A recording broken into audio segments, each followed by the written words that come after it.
কোরবানির হুকুম আরোপ করেছেন। কোরবানির মাধ্যমে আল্লাহ তাআলার গোলাম তার নৈকট্য লাভ করতে পারেন এবং যিনি কোরবানির পশু আমাদেরকে দান করেছেন সেই মনিবের দরবারে সকলে পড়ছি আলহামদুলিল্লাহ। রব্বানা লাকাল হামদ হামদান কাসীরান তাইয়্যিবান মুবারাকান ফীহি। লাখো কোটি দরুদ ও সালাম আখিরি জামানার পয়গাম্বর শেষ নবী, যার পরে আর কোনো নবী নাই, যার পরে আর কোনো কিতাবও নাই, আমাদের প্রিয় রাসূল জনাবে মুহাম্মদ রাসূলুল্লাহ সাল্লাল্লাহু আলাইহি ওয়াসাল্লামের প্রতি। আজকে প্রথমে আমরা যেটা জানবো সেটি হলো কোরবানি কি ইব্রাহিম আলাইহিস সালাম থেকে শুরু হয়েছে নাকি অনেক আগে থেকে শুরু? আমাদের দেশের লোকেরা মনে করে কোরবানিটা ইব্রাহিম নবী থেকে শুরু, কিন্তু না। কোরবানি শুরু হয়েছে মূলত আদম আলাইহিস সালাম থেকে। এই পৃথিবীকে আল্লাহ পাক তৈরি করেছেন, তাকে বসবাসের যোগ্য করেছেন। এই পৃথিবীকে নেয়ামত দিয়ে আল্লাহ ভর্তি করে তারপরে আদম আলাইহিস সালামকে দুনিয়াতে নামাইছেন। আদম আলাইহিস সালাম দুনিয়াতে আসার পরে পৃথিবীতে আদম এবং হাওয়া ব্যতীত আর কোনো মানুষ ছিল না, যার কারণে আদম নবীর সন্তান হইছে প্রতিবার দুইটা করে। প্রথমবার একটা ছেলে একটা মেয়ে হইছে, পরে আবার একটা ছেলে একটা মেয়ে হইছে, এভাবে সন্তানগুলি হইছে। সন্তানগুলা যখন বালেগ হইছে, প্রাপ্তবয়স্ক হইছে, তখন আল্লাহ পাক হুকুম করেছেন, আদম তুমি তোমার সন্তানদেরকে বিয়ে দাও। তো বিয়েটা কিভাবে দিবা? প্রথমবারের ছেলে দ্বিতীয়বারের মেয়ে, আর দ্বিতীয়বারের ছেলে প্রথমবারের মেয়ে, তাইলে এভাবে বিয়েটা দিবা। মানে একসাথে যেই দুইটা হইছে একজন আরেকজনকে বিয়ে করতে পারবে না। আল্লাহ পাকের এই সিদ্ধান্তটি কাবিল মেনে নিতে পারে নাই। তখন হুকুম করা হয়েছে কুরবানি করো। যার কুরবানি আল্লাহর দরবারে কবুল হবে সে যেটা চাইছে ওইটা হবে। তো কাবিল কুরবানি করছে দুনিয়ার সম্পদের লোভে, আর হাবিল কুরবানি করছে কাকে খুশি করার জন্য? যার কারণে হাবিলের কুরবানি কবুল হয়েছে কিন্তু কাবিলের কুরবানি কবুল হয় নাই। এই ঘটনা থেকে মূলত কুরবানি শুরু। তার মানে কুরবানি শুরু হয়েছে আদম নবীর সন্তানদের থেকে। আল্লাহ রাব্বুল আলামিন সূরাতুল আম্বিয়ায় বলেছেন ২৭ নম্বর আয়াতে, ওয়াতলু আলাইহিম নাবা আবনাই আদম বিল হাক্কি ইয ক্বাররাবা কুরবানান ফাতুকুব্বিলা মিন আহাদিহিমা ওয়া লাম ইউতাকাব্বাল মিনাল আখার। হে নবী, আপনি আদম আলাইহিস সালামের দুই ছেলের ঘটনাকে আপনি আপনার উম্মতের কাছে বর্ণনা করেন, তেলাওয়াত করে জানায়া দেন। ইয কাররাবা কুরবানান, ইয কাররাবা, যখন তারা কুরবানি করেছিলেন, কুরবানান দুইজন, ফাতুকুব্বিলা মিন আহাদিহিমা, দুইজনের একজনের কুরবানি আল্লাহ রাব্বুল আলামিন কবুল করেছিলেন। ওয়া লাম ইউতাকাব্বাল মিনাল আখার, কিন্তু দ্বিতীয় জনের কুরবানি আল্লাহ পাক কবুল করেন নাই। যখন হাবিলের কুরবানি কবুল হয়ে গেছে, কাবিলেরটা কবুল হয় নাই, তখন কাবিল রাগান্বিত হয়েছে, মানে তার জিদ উঠছে জিদ উঠার পরে আল্লাহকে তো আর পাবে না, আল্লাহর কাছে তো আর যেতে পারবে না। এখন বলতেছে কলাম লাআকতুলান্নাকা ক্বালা ইন্নামা ইয়াতাকাব্বালাল্লাহু মিনাল মুত্তাকিন। ক্বালা নিশ্চয়ই, সে বললেন অর্থাৎ কাবিল বললেন, ইন্নামা ইয়াতাকাব্বালুল্লাহু মিনাল মুত্তাকিন, আল্লাহ রাব্বুল আলামিন তো কুরবানি মুত্তাকিদেরটা কবুল করেন, যে মুত্তাকিনা তার কুরবানি আল্লাহর দরবারে কবুল হয় না। কিন্তু কাবিল বললেন লা আকতুলান্নাকা, আমি তোমাকে হত্যা করব। অর্থাৎ কাবিল রাগান্বিত হয়ে বললেন লা আকতুলান্নাকা, আমি তোমাকে হত্যা করব। এখানে হাবিলের কি ছিল না, কোনো দোষ ছিল না। তখন হাবিল বললেন ইন্নামা ইয়াতাকাব্বালুল্লাহু মিনাল মুত্তাকিন, তুমি আমাকে হত্যা করবা? কুরবানি কবুল করেন আল্লাহ পাক কাঠা মুত্তাকিটা, যে মুত্তাকি তার কুরবানি আল্লাহ কবুল করেন। এতটুকু বলার পরে হাবিল আরো বললেন লা ইম বাসাত্তা ইলাইয়া ইয়াদাকা লিতাকতুলানি, তুমি আমার ভাই, তুমি যদি আমাকে হত্যা করার জন্য আমার দিকে হাতটা প্রসারিত করো, তুই তো আমার ভাই, ভাই হয়ে যদি আমাকে মারতে আসস, মা আনা বিবাসিতি ইয়াদিয়া ইলাইকা, বাইরে আমি আমার হাত দিয়া তোকে স্পর্শ করব না, তোকে মারব না। লা আকতুলাকা, আমি তোকে হত্যা করার চেষ্টাও করব না। ইন্নী আখাফুল্লাহ, আমি আল্লাহ রাব্বুল আলামিনকে ভয় পাই। সুবহানাল্লাহ। যারা আল্লাহকে ভয় পায় তারা কখনো ভাইয়ের উপরে অত্যাচার করতে, বোনদের হক মারতে পারে না।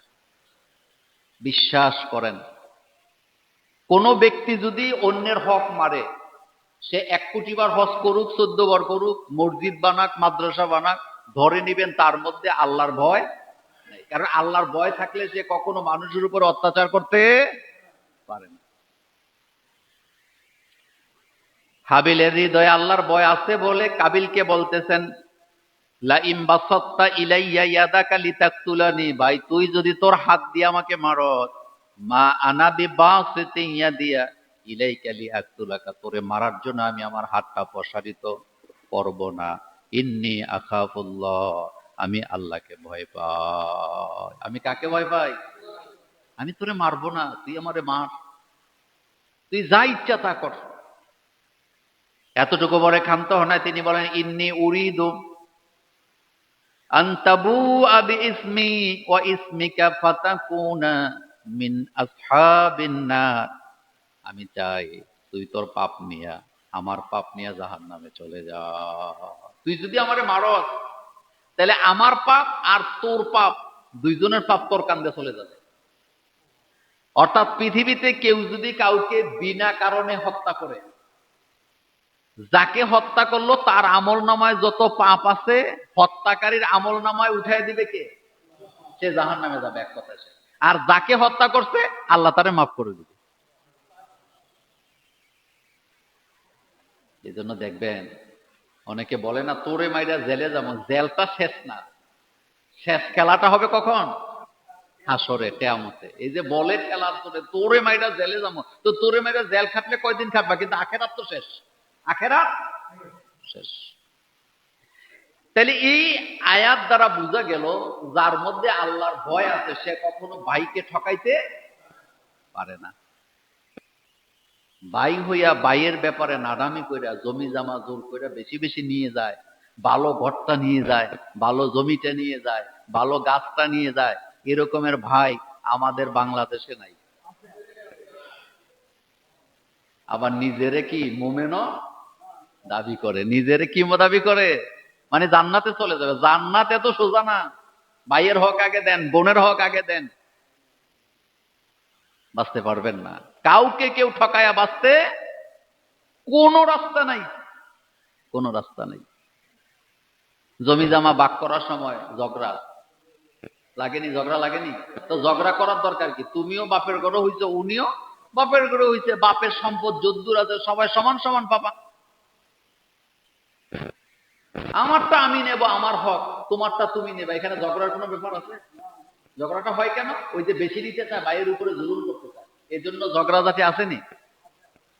ভালো জায়গাটা আমার লাগবে, দামি জায়গাটা আমার লাগবে, ভালো ঘরটা আমার লাগবে, ভালো রুমটা আমার লাগবে, তো ঝগড়া তো হবেই। সিদ্ধান্ত নিতে হবে, বাপের দেয়া জমি যা আছে বাড়িঘর আমি যদ্দূর পাবো, আমার ভাইও তদ্দূর পাবে। ভাগ করার সময় কারো প্রতি যেন কি না হয়, জুলুম না হয়। তাইলে কুরবানির ব্যাপারে কথা শেষ এখান থেকে। যে কুরবানি শুরু হয়েছে কোন নবী থেকে? আদম। আর কুরবানি কবুল মুত্তাকিদের। কাদের? আর মুত্তাকি কারা? যারা আল্লাহকে ভয় পায়। বলেন মুত্তাকি কারা? যারা আল্লাহকে ভয় পায়, আল্লাহকে খুশি করার জন্য কুরবানি দেয়। গোস্ত খাওয়ার ইচ্ছা করে সমাজে দেহানের লিগা বড় গরু কুরবানি দেন, কোনো লাভ হবে না। কুরবানি দিতে হবে শুধুমাত্র কার জন্য? কুল ইন্না সলাতি, পড়েন, কুল ইন্না সলাতি ওয়া নুসুকি ওয়া মাহইয়ায়া ওয়া মামাতি লিল্লাহি রাব্বিল আলামিন। কুল, বলেন, ইন্না সলাতি, এটা শপথ বাক্য। এটা কি শপথ? শপথটা করাচ্ছেন কে? সোজা কথা না। দুনিয়াতে মন্ত্রী হইতে, এমপি হইতে, মেয়র হইতে শপথ লাগবে না? লাগে। আর আল্লাহ পাক এখানে শপথ করাচ্ছেন মুমিনকে। কুল, বলো, ইন্না সলাতি, আমার নামাজ, নিশ্চয় আমার নামাজ, অনুসুকি, আমার কুরবানি, অমাহিয়া, আমার জীবন, অমামাতি, আমার মরণ, কার জন্য? এখন একটু মিলান, একটু মিলাবেন এবং জোরে বলবেন। নামাজ কার জন্য? কুরবানি কার জন্য? জীবন কার জন্য? মরা কার জন্য? এই জায়গা নাই। এই জায়গা মৃত্যু যে আল্লাহর জন্য, এটা বুঝেই না। মৃত্যু আল্লাহর জন্য মানেটা কি? আপনি তো এমনি মরবেন, তাহলে আল্লাহর জন্য মৃত্যু মানে কি? আল্লাহর জন্য মৃত্যু মানে এখানে আল্লাহর জমিনে আল্লাহর হুকুমকে কায়েম করার জন্য, দিন কায়েম করার জন্য, আল্লাহ পাকের বিধানকে এখানে কায়েম করার জন্য যদি জীবন দিতে হয়, হাসতে হাসতে জীবন দেওয়ার নাম আল্লাহর জন্য জীবন দেওয়া। হাসপাতালে গড়াগড়ি করে মরা মানে আল্লাহর জন্য হয় না। ঘরের ভিতরে বুড়া হয়ে মরা মানে আল্লাহর জন্য হয় না। আল্লাহর জন্য হবে তখন যখন আল্লাহর জমিনে আল্লাহর দিন কায়েমের জন্য জীবন দিবেন। এজন্য মুমিনেরা মৃত্যুকে ভয় পায় না। শহীদ কুতুব রহিমাহুল্লাহ, তিনি একটা তাফসীর লিখেছেন, জগৎ বিখ্যাত তাফসীর। তাকে ফাঁসির আদেশ দিলেন গভর্নমেন্ট। তার অপরাধ একটাই ছিল, তিনি আইন চাইছে কার? আল্লাহ পাক। ফাঁসি হবে একটু পরে। তো জেলখানার মুয়াজ্জিন বা ইমাম সাহেব আসতে ওনারে তোবা পড়াইবো, কালিমা পড়াইবো। কথাটা বুঝেন? কি পড়াবে? কালিমা পড়াবে, তাওবা পড়াবে। যিনি তাফসীর লিখছে কোরআনের, সারা পৃথিবীর বিশ্ববিখ্যাত ইসলামী আন্দোলনের সিপাসালার, ওই লোকের আইছে মসজিদের মুয়াজ্জিন সব কালিমা পড়াইবে। অর্থাৎ জাহাজের সাথে ভেড়া কি মারছে? কলার ভেড়া বুঝেননি আপনারা? তো জাহাজের সাথে কলার ভেড়া ধাক্কা দেওয়া যায়? এরকমের কলার ভেড়া গেছে জাহাজের কালিমা পড়াইবে। যাই বলতেছে, আপনি কালিমা পড়েন, তাওবা করেন, বসো আমার কাছে, বসো। বসতে কয়, তুমি আমার কালিমা পড়াইতে আসছো? কয় হয়। কয়, তুমি কি জানো আমার কেন ফাঁসি হয়েছে? কয়, না আমি তো জানি না। মনোযোগ আছে আপনাদের? আমি, আচ্ছা তাহলে জানো, জানতে ইচ্ছা হয়? কয়, হ্যাঁ হুজুর হয়। তো শোনো, তুমি আমারে যে কালিমা পড়াইতে আসছো, এই কালিমার কারণেই আমার ফাঁসি হইতেছে। মুয়াজ্জিন কয়, হুজুর এটা তো বুঝি নেই, এটা কি? কয়, শোনো, তুমি আমাকে কালিমা পড়াও, এটা তোমার চাকরি, তার মানে এটা তোমার রুজি রুটি। আর এই একই কালিমা আমি বলার কারণে আমার গলায় ফাঁসির রশি হবে। তাহলে বোঝা গেল তোমার কালিমা আর আমার কালিমা দেখতে এক হইল, হাকিকতে এক না। সুবহানাল্লাহ বলেন। কালিমা কয়টা? একই কালিমা, কিন্তু এক কালিমার জন্য একজনে রুটি রুজি কামাই করে, আর একজনে কোথায় যায়? ফাঁসির মঞ্চে যায়। শিল্পী মশিউর রহমান এই গানটা গাইছিলেন, এক কালিমায় রুজি রুটি, এক কালিমায় ফাঁসি। শহীদ কুতুব রহিমাহুল্লাহ বললেন, শুনে রাখো, তুমি জবানে কালিমা পড়েছ, কিন্তু কালিমার হাকিকত তুমি বুঝো নাই, যার কারণে এটার দ্বারা তুমি রুজি রুটি কামাই করে খাও। আর আমি এই কালিমার আইন বিধান সমাজে কায়েম করার কথা বলার কারণে, এই কালিমার কারণে আমার গলায় ফাঁসি লাগতেছে। তার মানে বোঝা গেল, পৃথিবীতে কালিমা শুধু বললেই মাইর খাওয়া লাগে না, কিন্তু কালিমা অনুযায়ী রাষ্ট্র চালাইতে বললেই বিপদ কপালে আছে না। না, ভালো মানুষ, নামাজও পড়ে, উমরাও করে, হজও করে, কিন্তু যখনই বলবেন আচ্ছা জমিন তো আল্লাহর, তো আল্লাহর আইন দিয়া বিচার আচার চলুক, এগুলি বললেন না, বহুত খারাপ, বহুত খারাপ। তা আল্লাহ কয়, আসলে আমার আইন বহুত খারাপ না, তুই বহুত খারাপ। তুই কদ্দুর খারাপ? আল্লাহ বলতেছে, শোনেন, আল্লাহ বলতেছে তুই কদ্দুর খারাপ। আল্লাহ পাক বলছেন, ওয়ালাম ওয়ালাম ইয়াহকুম বিমা আনজালাল্লাহ ফাউলাইকা হুমুল কাফিরুন ফাউলাইকা হুমুল ফাসিকুন ফাউলাইকা হুমুজ জালিমুন। যারা আমি আল্লাহর দেয়া বিধান দিয়া বিচার আচার করে না, তারা কাফের, তারা ফাসিক, তারা জালেম। কয়টা গালি দিছে আল্লাহ? এক নম্বরে কাফের, দুই নাম্বার, তিন নাম্বার, দেখছেন? কাফের, ফাসিক, জালেম। আচ্ছা এবার বলেন তো, আল্লাহ বলতেছে একটা লোকের কাফের, সারা পৃথিবীর মানুষ বলতে, সারা বাংলাদেশের মানুষ বলতেছে মুসলমান, কারটা ঠিক? আল্লাহ বলতেছে লোকটা ফাসিক, সারা বাংলাদেশের মানুষ বলতেছে লোকটা ভালো মুমিন, আল্লাহটা ঠিক না মানুষটা ঠিক? আল্লাহ বলতেছেন লোকটা জালেম, সারা বাংলাদেশের মানুষ বলতেছে লোকটা ভালো, কারটা ঠিক? সাবধান হয়ে যান, সাবধান হয়ে যান, আপনাকে মরতে হবে, আমাকে মরতে হবে। এই জন্য জমিন যার, আইনও চলবে। ওমান লাম ইয়াহকুম বিমা আনজালাল্লাহ ফাউলাইকা হুমুল কাফিরুন ফাউলাইকা হুমুল ফাসিকুন ফাউলাইকা হুমুল।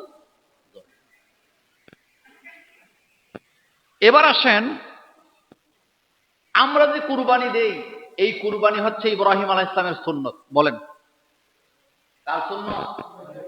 আরো জোরে বলেন, কার সুন্নত? সুন্নত। যার সম্পদ আছে, মাল আছে, নেশাব পরিমাণ সম্পদ আছে, সে কি দিবে? কুরবানি দিবে। আচ্ছা এবার আসেন, কুরবানি ওইটা পরে বলা যাবে। হযরত ইব্রাহিম আলাইহিস সালাম কি কুরবানি দিবেন? ইব্রাহিম আলাইহিস সালাম স্বপ্ন দেখছে, নবীদের স্বপ্ন ওহী। বলেন, নবীদের স্বপ্ন কি? তিনি স্বপ্নে দেখলেন, তাকে আদেশ করা হচ্ছে তুমি তোমার একমাত্র ছেলেকে কুরবানি করো, জবাই করো। এটা কিন্তু বলা হয় নাই, বলা হয়েছে তুমি কুরবানি করো, তোমার প্রিয় বস্তুকে কুরবানি করো। ইব্রাহিম আলাইহিস সালাম ধৈর্যই কিন্তু ইসমাইলকে কুরবানি দেয় নাই। এর আগে আরো অনেক কিছু তিনি কুরবানি দিছে, কিন্তু কুরবানি দেয়, আবার স্বপ্ন দেখে, আবার দেয়, আবার দেখে। এক পর্যায়ে তিনি বুঝে গেলেন আল্লাহ পাক বারবার আমাকে বলতেছে তোমার প্রিয় জিনিস কি, তুমি কুরবানি দাও। আমার কাছে আমার সবচেয়ে প্রিয় জিনিস হলো আমার ইসমাইল। ইসমাইল, ইব্রাহিম আলাইহিস সালামের ছেলে কয়জন বলেন তো?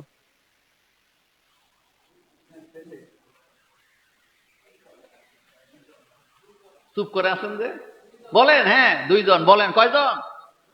বলেন সবাই, কয়জন? কয়জন? অনেকে আজকেই শুনছে, আর জীবনে শুনে নাই।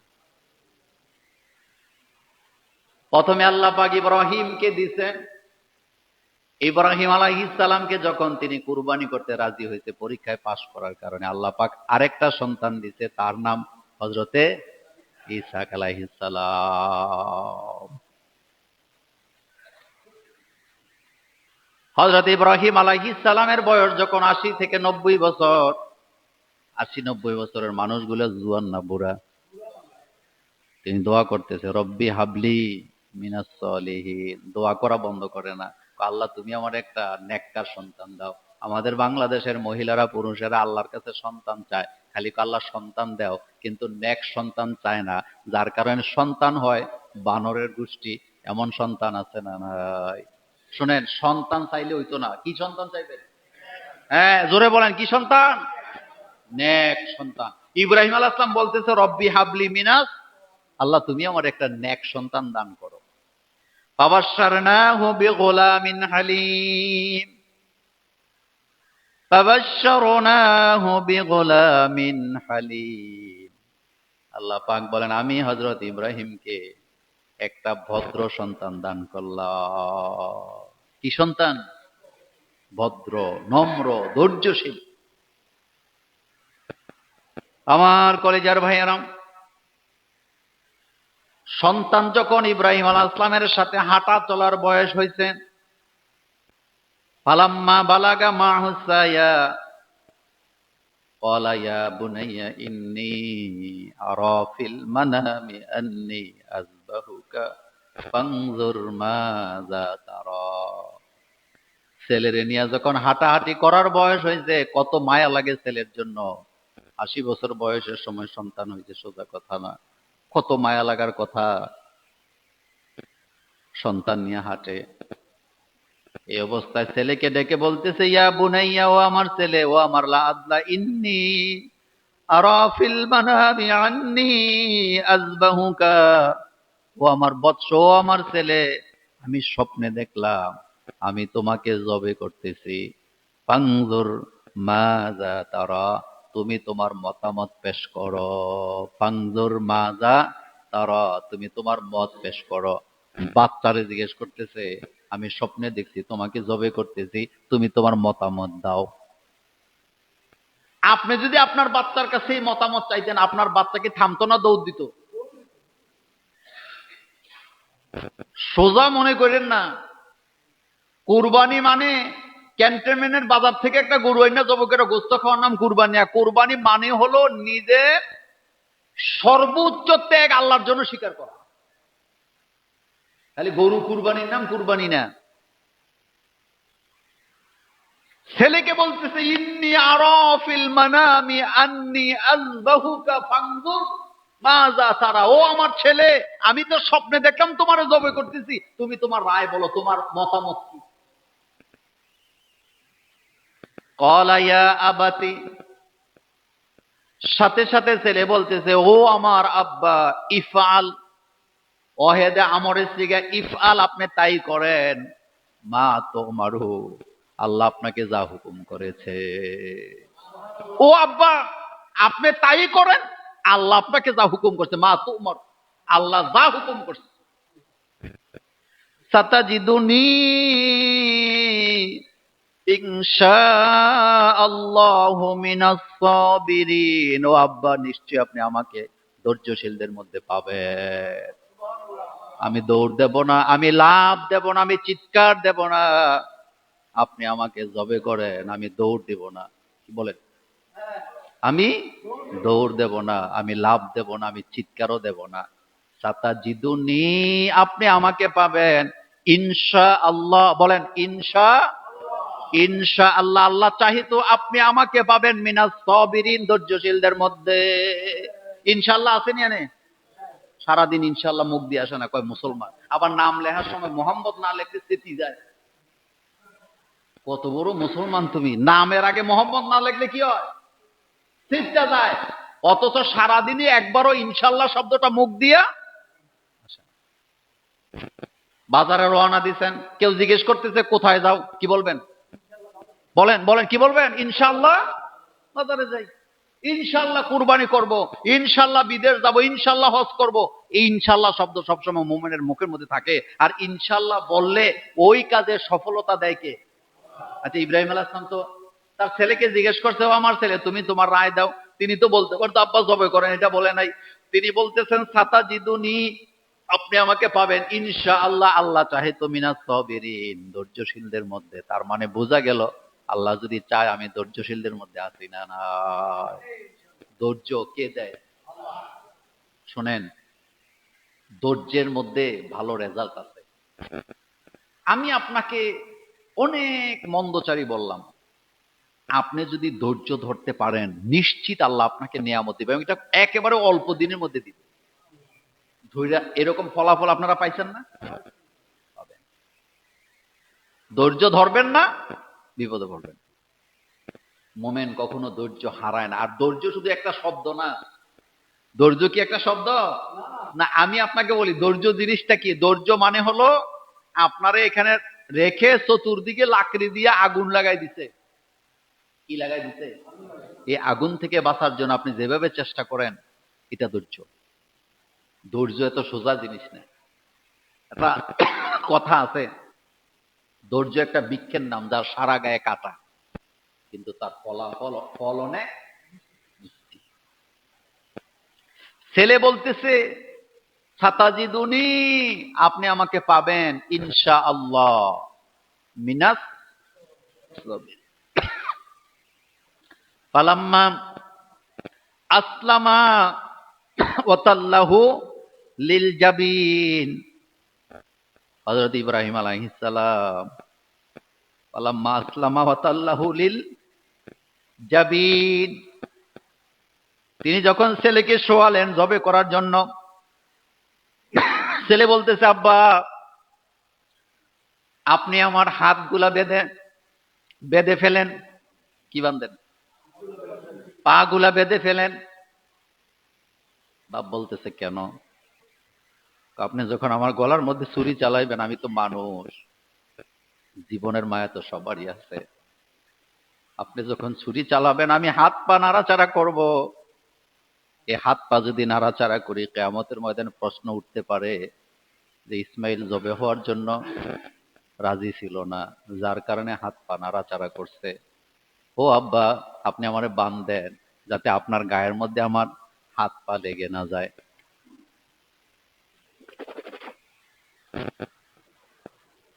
হাত পা যখন বাঁধছেন, এবার ছেলেকে আব্বা হাত পা খুলেন। মনোযোগ আছে? প্রথম ওকে হাত বাঁধেন, এখন কয় হাত পা খুলেন। কয় কেন? কয় হাত পা বাঁধতে যদি আপনি আমারে জবে করেন তাহলে প্রশ্ন উঠবে ইসমাইল জবে হওয়ার জন্য রাজি ছিল না, খুলে দেন। আমি কথা দিলাম আমি আমার হাত পা নাড়াচাড়া করব না। হযরত ইব্রাহিম আলাইহিস সালাম কয় তাহলে আমার চোখ বান্ধি, কারণ মায়া তো লাগবে, একমাত্র সন্তান। পারবেন জবে করতে আপনি? দেখি একজনও পারবেন? কত আল্লাহর দেহান পুতের লেগিয়া। পুতেরে বাজারে ভাড়ায় না। শোনেন, বা আপনার সন্তানকে আপনি ছোটকাল থেকে দায়িত্ব শিখাবেন, কাজ করাবেন তারে দিয়া। মায়েদের উচিত মেয়েদেরকে ছোট্টবেলা থেকে ঘরে কাজ করানো। যত বড় জমিদারের জি হোক, নিজের কাজ নিজে করা লাগবে নি? কথা আসতে কয় তো। যত বড় জমিদারের ছেলে হোক, একটা সময় নিজের কাজ নিজে করা লাগবে নি? আপনি আপনার ছেলেরে মেয়েরে অযোগ্য মনে করেন, আপনি যোগ্যতা তৈরি করবেন, তারে কাজ দিবেন, বাজার করাবেন, এটা করাবেন সেটা করাবেন, তাহলে তার মধ্যে দায়িত্ববোধ আসবে। আপনি তারে দিয়ে কোনো কাজই করান না, আপনি মনে করেন তে পারত, হেতে অনার্সে পড়ে, তা আমার ছেলে এদি পারে না। ভুল করছেন আপনি। ক্লাস 8-9 যখন উঠবে বাজারের ব্যাগ তার হাতে দিবেন, তারে দিয়ে বাজার করাবেন, তারে দিয়ে কাজ করাবেন, আত্মীয় স্বজনের সাথে তার সম্পর্ক রাখাবেন, তাহলে এই ছেলের যোগ্যতা সম্পূর্ণ হবে।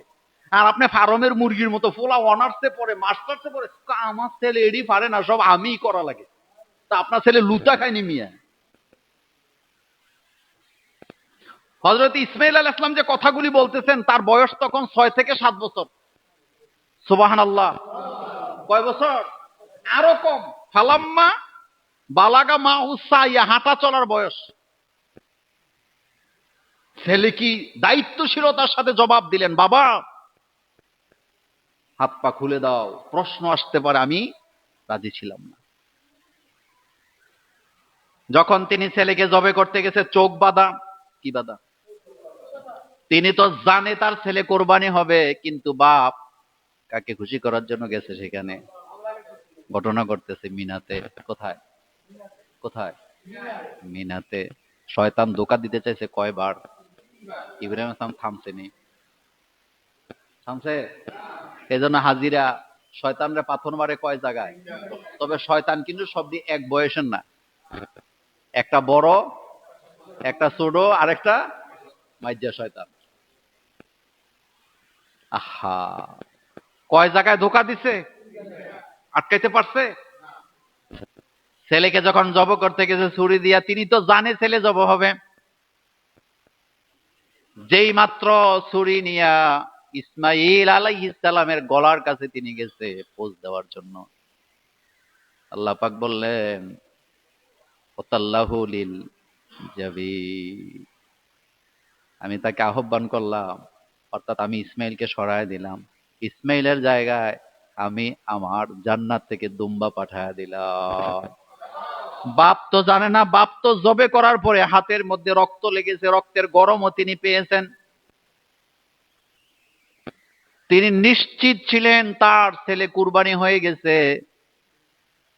কোরবানি করার পরে আল্লাহ পাক ডাক দিছে, কাদ সাদ্দাকতার রুইয়া ইয়া ইব্রাহিম, ও ইব্রাহিম, তুমি মোমেনের দাবিতে সত্যবাদী।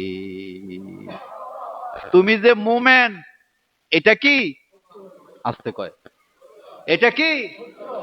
আমাদের দেশে ম্যাক্সিমাম মোমেন্ট মিথ্যাবাদী, ম্যাক্সিমাম মোমেন্ট মিথ্যাবাদী। মোমেন কখনো মিথ্যা কথা বলতে। হযরত ইব্রাহিম আলাইহিস সালাম আল্লাহকে খুশি করার জন্য ছেলেরে জবে করতে, এখনো চোখ খুলে নাই, তিনি নিশ্চিত ছেলে জব হয়ে গেছে। আল্লাহ বলতেছে ইয়া ইব্রাহিম কাদ সাদ্দাকতা রুইয়া, তুমি মুমিনের দাবিতে সত্যবাদী।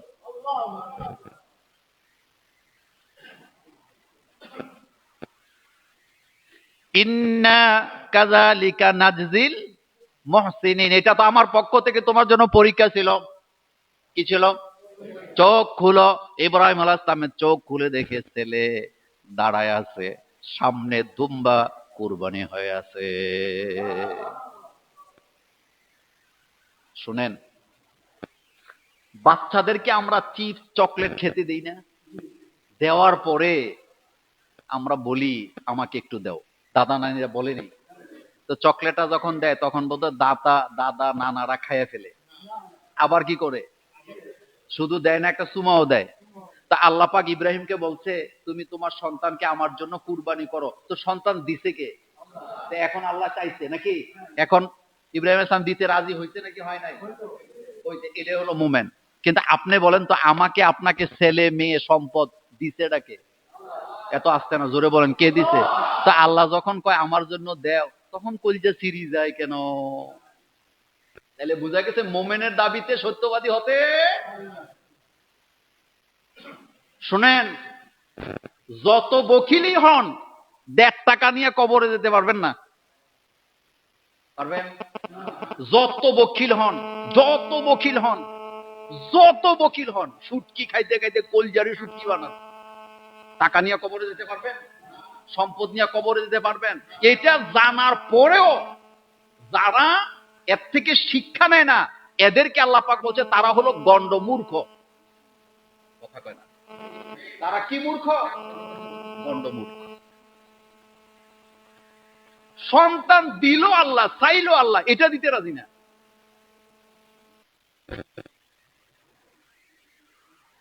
তাহলে বোঝা গেল ইমানের দাবিতে সত্যবাদী হতে পারে।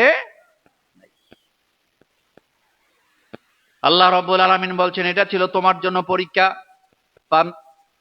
ওয়াফাদাইনাহু বিযিবহিন আযীম, আমি ইব্রাহিমের জন্য কি দিলাম?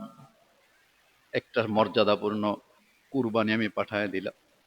আর ইব্রাহিমের জন্য সুখবর দিলাম, সালামুন আলা ইব্রাহিম, আল্লাহর পক্ষ থেকে ইব্রাহিম আলাইহিস সালামের উপরে সাকিনা দান করে দিলাম। সাকিনা দান করলাম মানে তিনি যখন চোখ খুলছে, খুইলা ছেলেরে জব অবস্থায় পাইছে না দাঁড়ানো অবস্থায় পাইছে? আর সামনে কি ছিল? দুম্বা। এই কুরবানিটা হইতে হবে শুধু আল্লাহকে খুশি করার জন্য। নতুন মাইয়া বিয়ে দিছে, কুরবানি না দিলে বেয়াইয়ে খাইব কি? বেয়াইরে কি দেখাইব? নাতি নাতকুর ছেলে মেয়ে কোন দিকে তাকাবে? আবার অনেকে আছে ছাগল খায় না, গরু কুরবানি দেয়। অনেকে আছে গরু খায় না, ছাগল কুরবানি দেয়। তা আপনি খাওয়ানোর লিগে কুরবানি দিচ্ছেন? নিয়ত তো এমনই বুঝা গেল। কুরবানি মানেই হলো কুল ইন্না সলাতি ওয়া নুসুকি, বলেন আমার নামাজ, আমার কুরবানি কার জন্য? অমাহিয়া আমার জীবন, অমামাতি আমার মরণ কার জন্য? আল্লাহ পাকের জন্য। আমার কলেজার ভাইয়েরা, আম্মা জানা আয়েশা সিদ্দিকা রাদিয়াল্লাহু তাআলা আনহা বলেন, রাসূলুল্লাহ সাল্লাল্লাহু আলাইহি ওয়াসাল্লাম তিনি নিজের পক্ষ থেকেও কুরবানি করতেন, তার স্ত্রীদের পক্ষ থেকেও তিনি কুরবানি করতেন। একটা পরিবারের জন্য একটা বকরি যথেষ্ট, বলেন একটা যথেষ্ট। একটা ভুল আমাদের দেশে কমন চলে, এটা বন্ধ করা যায় না, এটা খুব বেশি বেশি প্রচার করা দরকার। সেটা হলো, কুরবানি কি ব্যক্তির নামে হবে না ব্যক্তির পক্ষে হবে? নাম কার? এই ভুলটা বাংলাদেশের 90% মানুষেরা করে। কুরবানির ঈদের দিন হুজুরে সুরিলে আইয়ে আর লোকেরা নাম লেখা রাখছে, জব্বর আলী পিতা আকবর আলী। মানে পড়তে পড়তে নাম পড়তে অমুকের ফুত অমুক, অমুকের ফুত অমুক, অমুক অমুকের 7 ভাগ কুরবানি, এটি পড়তেন কইছে আপনাদের। আবার অহরহ এই শব্দ ব্যবহার হয়, অমুকের নামে কুরবানি দেয়। কুরবানি কার নামে? আমাদের পক্ষ থেকে, বলেন আমাদের পক্ষ থেকে আল্লাহর নামে কুরবানি। কোন ব্যক্তির নামে যদি কুরবানি করে, কুরবানি তো হবেই নাই, গোস্ত খাওয়া জায়েজ হবে না। বিসমিল্লাহি আল্লাহু আকবার, এখানে নাম কার? এই ভুলটা আমরা করি। কোন লিস্ট টিস্ট নাই। আপনার পরিবার থেকে 1 ভাগ দিচ্ছেন, পুরো পরিবার যথেষ্ট, নাম দরকারটা কি? কোন নামের দরকার নেই। আপনি যে কিনছেন গরু, আপনি যে জবে করবেন, আল্লাহ বোধহয় এটা জানে না।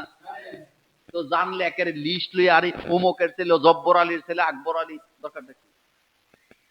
কোনো দরকার নেই। যেদিন কিনছেন নিয়ত হয়ে গেছে, নিয়ত জবে করে দেন। এই ব্যাপারে বিস্তারিত আলোচনা আস্তে আস্তে আসবে ইনশাআল্লাহ। এখন আসেন, কুরবানি করা ওয়াজিব নাকি সুন্নত? বুঝে শুনে কইেন, কি মনে হয়? কুরবানি করা সুন্নত এটাও ঠিক, কুরবানি করা ওয়াজিব এটাও ঠিক। মূল হুকুম কুরবানি করা সুন্নত। সামর্থ্য না থাকলে কুরবানি না দিলে গুনাহ হবে না, কিন্তু সামর্থ্য থাকলে কুরবানি না দিলে রাসূল ধমকি দিছে। রাসূল কি দিছে? ধমক দিছে। কি দিছে? আন আবি হুরায়রা রাদিয়াল্লাহু তাআলা আনহু আন্না রাসূলুল্লাহ সাল্লাল্লাহু আলাইহি ওয়াসাল্লাম ক্বাল মান কানা লাহু সাআতুন, আল্লাহ রাসূল বলছেন, যার কাছে কুরবানি আছে, কুরবানি দেওয়ার মতো সম্পদ আছে, ওয়ালাম ইয়াদহা, কিন্তু সে কুরবানি করলো না, ফালা ইয়াকরাবান্না মুসাল্লানা, সে যেন আমার ঈদগাহের দ্বারের কাছেও না আসে। সুবহানাল্লাহ। ধমক দিছেন কে? মুহাম্মাদুর রাসূলুল্লাহ ধমকি দিছে, যে ব্যক্তির কাছে কুরবানি করার মতো সামর্থ্য আছে, কুরবানি আছে, কুরবানি দেয় নাই, সে যেন ঈদগাহে না আসে। এজন্য আলেম ওলামারা বলছেন কুরবানি দেওয়া কি ওয়াজিব। ওভারঅল কুরবানির হুকুম হচ্ছে সুন্নত, সুন্নত ইব্রাহিম। এটা বাবা ইব্রাহিম আলাইহিস সালামের সুন্নত। কিন্তু কুরবানি দিবেন যদি সম্পদ থাকে। আবার কালকে যায় ফেসলা কার না যে হুজুরে কইছে কুরবানি সুন্নত, আমি কি এটা বলছি? এটা বলি, আমি দুইটাই বলছি। এই হাদিসের কারণে ওলামায়ে কেরাম বলেছেন কুরবানি দিতে হবে। কুরবানি দেওয়া কি ওয়াজিব। আমার কলেজার ভাইয়েরা, একটা গুরুত্বপূর্ণ কথা বলি, সেটা হলো আমাদের দেশে যে কুরবানিগুলি আমরা দেই, অনেকে কি করে, বড় গরু দিতে হবে, মানে আগে গরু কিনে না। এই সমাজে সবাই গরু কেনার পরে উনি যে বড় গরুটা কিনছে। আচ্ছা বলেন তো, নিয়তটা ভালো না খারাপ? মানে লোক দেখানো কোরবানি সওয়াব হবে না। হারাম টাকা, ঘোষের টাকা, সুদের টাকা, অন্যের উপরে জুলুম করে টাকা দিয়া পশু কিনে কুরবানি দিলে 100% কুরবানি হবে না। চুরি করে কুরবানি দিলে কুরবানি হবে না। এক বেটা নাকি গরু একটা চুরি করছে কুরবানি দেওয়ার জন্য। তার স্ত্রী বলতেছে, তুমি বড় জালেম, আল্লাহর জন্য গরু কুরবানি দিবা, তাও সেটাও চুরি করে আনছ। কয়, শোন, তুই অঙ্ক বুঝোস না। অঙ্কটা কি তোমার? কয়, গরু চুরি করছি, এটা একটা গুনাহ, কুরবানি দেমু, এটা একটা সওয়াব। তাইলে গরু যে কিনলাম এটা একটা, গরু যে চুরি করলাম এটা একটা কি গুনাহ, আর জবে করলাম এটা একটা কি সওয়াব। তো প্লাসে মাইনাসে কাটাকাটি, মাঝখান থেকে গোস্ত রাখাইলাম পাও। এরকমের অসৎ লোক আমাদের দেশে আসেনি। গোশের টাকা জমাইয়া কুরবানি দেয়। তো তোর কুরবানি আল্লাহ এত ঠেকা লাগে নাই। কিস্তিতে টাকা তোলে কুরবানি দেয়। ঋণদার ব্যক্তি ঋণ আগে দিবে, কুরবানি নয়। হ্যাঁ, ঋণ আছে, কিন্তু ঋণ দেওয়ার মতো তৌফিক আছে, ঋণ করে কুরবানি দেওয়ার মধ্যে কোনো অসুবিধা নেই। কিন্তু এতে ভাত খাইতে ভাত পায় না, হেতেও কুরবানি কোনো প্রয়োজন নাই। তোমার কাছে সম্পদ আছে, কুরবানি দিবা, না পারলে নাই। প্রতি বছর ঋণ করে করে কুরবানি দিতে হবে, এই হুকুম আল্লাহ করে নাই। লা ইউকাল্লিফুল্লাহু নাফসান ইল্লা উসআহা লাহা। লা ইউকাল্লিফুল্লাহ, আল্লাহ বান্দাকে কোনো হুকুম দিয়ে কষ্ট দেয় না। বান্দার অসাধ্য কোনো আইন আল্লাহ কখনো বান্দার উপরে চাপায়া দেয় না। এই জন্য নিয়তটা সহি হইতে হবে। কুরবানি এটা দিতে হবে কার জন্য? জোরে বলেন, কার? আল্লাহ। আল্লাহকে খুশি করার জন্য দিবেন, আর কিচ্ছু না, সব বাদ। আরেকটা গুরুত্বপূর্ণ কথা বলি, এটা বলে এই আলোচনাটা শেষ করব, আগামী জুমাতে বাকিগুলো শোনেন। সেটা হলো 7 জন, 5 জন, 4 জনে শরিকানায় যে কুরবানি দেন, গরু কিনার পরে আল্লাহর হস্তে কোনো মন্তব্য করবেন না। 99% লোকেরা এই কাজটা করে। গরু কিনার পরে কয়, আরে কুরবানি হের লগে দেই আর কি, হ্যাঁ গরু কিনতারে না তো। বলেনি, বলেন তো এই কথা বলেন। এত পণ্ডিত বালানা, পণ্ডিতই বালানা। 7 জন শরিকানায় কুরবানি দিচ্ছেন, 7 জন সবাই কি আপনি বাজারে যেতে পারবেন? 7 জনের চোখ, মত, পছন্দ কি একরকম? একজনকে 2 জনকে দায়িত্ব দেন, ইমাম বানান, যে তুমি কিনবা, তুমি যেটা কিনবা আলহামদুলিল্লাহ। গরু কিনার পরে পছন্দ হয় না, এটা নিয়ে ঝগড়া করে আবার আলাদা আরেক জায়গায় যে শরিক হয়, এমন ঘটনা বাংলাদেশে আসেনি। নিয়ত ঠিক নাই, বলেন নিয়ত কি নাই? ঠিক নেই। বাজারে যে গরুর ফাঁসা দেখে, কি দেখে? কিনার সময় বাজারে যদি বিক্রেতা যদি ওজন দিয়ে গরু বিক্রি করে, এটার মধ্যে কোনো সমস্যা নাই। কিন্তু আপনি কিনার আগে ফাঁসা কত, গোস্ত কত হবে, গোস্ত মজা হবে না, শক্ত হবে, নরম হবে না, চর্বি হবে, এই কথা বলার জন্য আল্লাহ আপনারা বলছে?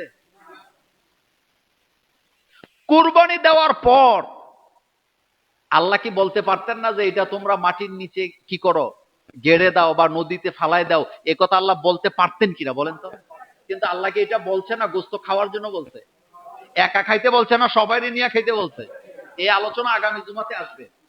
আল্লাহ কি গোস্ত ফেলে দিতে বলছে না খাইতে বলছে? একা খাইতে বলছে না, সবাই নিয়ে খাইতে বলছে। আপনি তো এটা খাবেনই, খাওয়াটা তো বোনাস, কিন্তু কুরবানির নিয়ত হবে একমাত্র কাকে খুশি করার জন্য। শোনেন, আমার এক ওস্তাদ, তিনি হাদিস পড়াবার সময় একটা সুন্দর উপমা দিছিলেন। আমরা যখন বুখারী সবক নিছিলাম, প্রথম হাদিসটা পড়াবার সময় হুজুর একটা দারুণ কথা বলছিলেন। হুজুর দুনিয়াতে নাই, আল্লাহ যেন হুজুরকে জান্নাতে উঁচু মাকাম দান করেন। হুজুর বলছিলেন আমাদেরকে বুঝাইতে যে এক নিয়ত নেক নিয়ত, বলেন জোরে বলতে হবে, এক নিয়ত নেক নিয়ত। নিয়তের মধ্যে যদি গরমিল থাকে এই নিয়ত কখনো নেক নিয়ত হতে, হুজুর বুঝাইতে এইভাবে, দেখ সুইয়ের মাথা থাকে কয়টা? তা আপনি যদি মনে করেন একটা মাথা দিয়ে একবার সিলাই, দুইটা মাথা দিলে তো তাড়াতাড়ি সিলান দেব, এই সুই দিয়ে সিলান দেব? যে কোনো একটা